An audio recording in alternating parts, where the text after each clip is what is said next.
రూపింపబడుచున్నా ఏ ఆయుధముండినను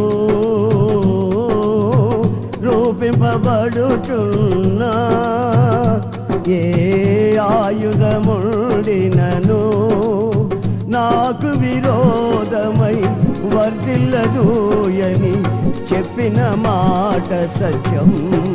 యేసు చెప్పిన మాట సత్యం. నాకు విరోధమై వర్ధిల్లదూయని చెప్పిన మాట సత్యం.